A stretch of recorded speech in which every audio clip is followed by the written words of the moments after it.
اے حسین کربلا، اے مہمان لکھنؤ، تیرے قدموں کی بدولت اب ہے شان لکھنؤ۔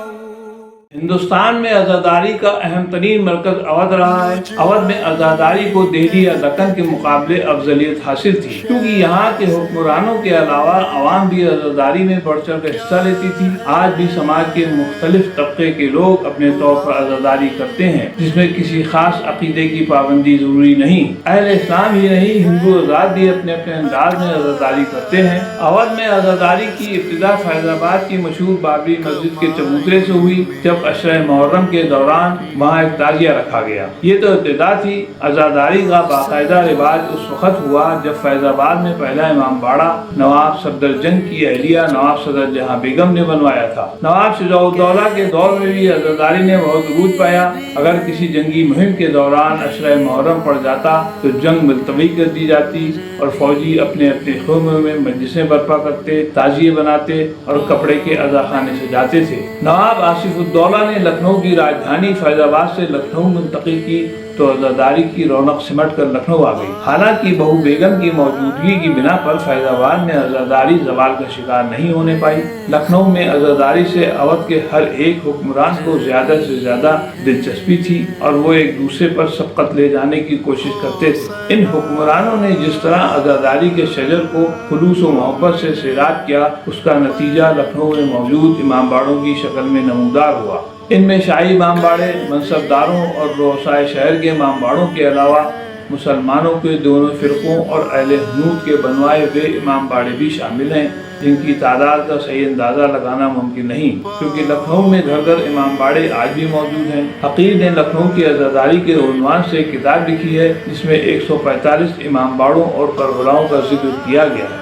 1722 اودھ کے پہلے حکمران نواب سعادت خان برہان الملک سے لے کر چوتھے حکمران نواب آصف الدولہ 1797 تک اودھ میں عزاداری کا سلسلہ روز عاشورہ کے بعد ختم ہو جاتا تھا۔ اودھ کے چھٹے حکمران نواب سعادت علی خان کے زمانے میں مرثیہ خان میر احسان علی نے عشرہ محرم کے بجائے اپنا تعزیہ 20 صفر بروز چہلم اٹھایا۔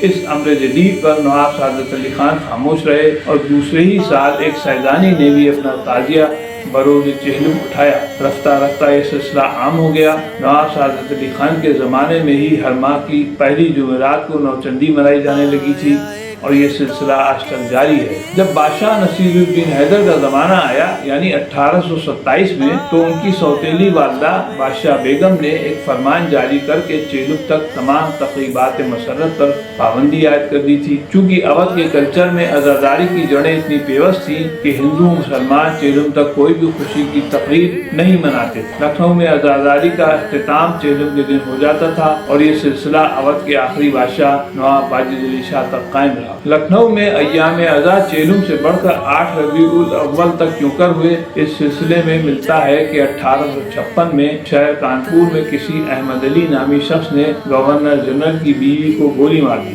کسی نے لکھنؤ کے نواب آغا احمد علی کا نام گورنر جنرل کو بتایا۔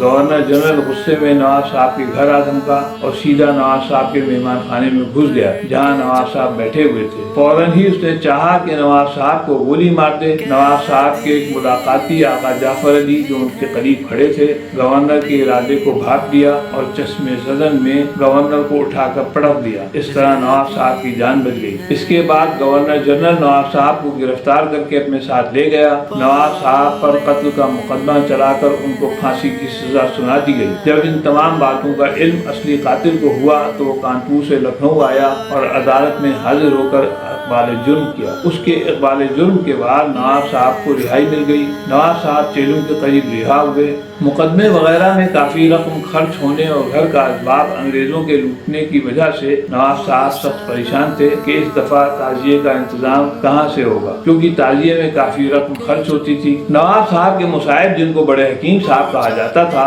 انہوں نے نواب صاحب کو مشورہ دیا کہ اس دفعہ آپ اپنا تعزیہ بجائے چہلم کے 8 ربیع الاول کو اٹھائیے، کیونکہ یہ تاریخ 11ویں امام کی شہادت کی تاریخ ہے۔ نواب صاحب نے اس تجویز کو مان لیا اور شہر میں اعلان کروا دیا کہ اس بار تعزیہ چیلوں کے بجائے 8ویں میں اٹھایا جائے گا، مگر 8ویں تک بھی کوئی انتظام نہ ہو سکا تو نواب صاحب پریشان ہو گئے، لہذا خاموشی کے ساتھ یہ تعزیہ بغیر جلوس کے صرف ایک نقیب کے ساتھ 8ویں کو نماز فجر کے بعد اٹھایا گیا، جس کی وجہ سے یہ تعزیہ چپ تعزیہ کے نام سے مشہور ہو گیا۔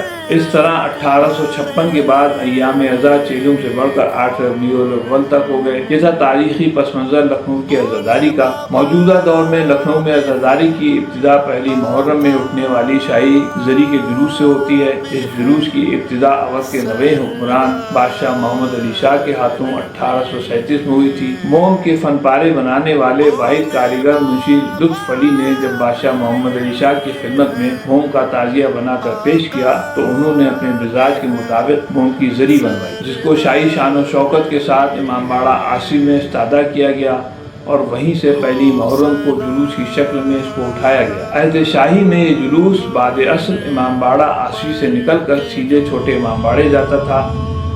شاید سن 47 کے بعد اس جلوس کا راستہ بدلا گیا اور یہ جلوس رومی گیٹ سے نکل کر کمپنی باغ کی طرف مڑ کر میڈیکل کراسنگ سے چوک کوتوالی کے سامنے سے گزر کر بھونیشور چوراہے سے لاجپت نگر والی سڑک پر مڑ کر گھنٹہ گھر ہوتا ہوا چھوٹے امام باڑے کی طرف مڑ جاتا تھا۔ 1977 میں لکھنؤ میں عزاداری پر پابندی لگنے کے بعد یہ جلوس اٹھنا بند ہو گیا تھا۔ 1997 اور 99 میں ہوئے شیعہ سنی سمجھوتے کے بعد یہ جلوس نئی شکل میں اٹھنا شروع ہوا۔ اب یہ جلوس امام باڑہ عاصی سے برآمد ہو کر سیدھے چھوٹے امام باڑے جاتا ہے۔ عہد قدیم میں اس شاہی جلوس کی ترتیب اس طرح ہوتی تھی کہ آج جہاں نیبو پارک ہے اس جگہ رومی گیٹ کے پاس اونٹ اور ہاتھی ٹھہرائے جاتے تھے تاکہ وہ امام باڑے کے صحن کو گندا نہ کر سکے۔ اس جلوس میں روشن چوکی، آب خارہ، ماہی مراتب کے علاوہ ایک مخصوص قسم کا باجا بھی ہوتا تھا جسے قرنہ کہا جاتا تھا۔ اس باجے کو ایک پہلوان نما شخص جلوس میں آگے آگے بجاتا ہوا چلتا تھا۔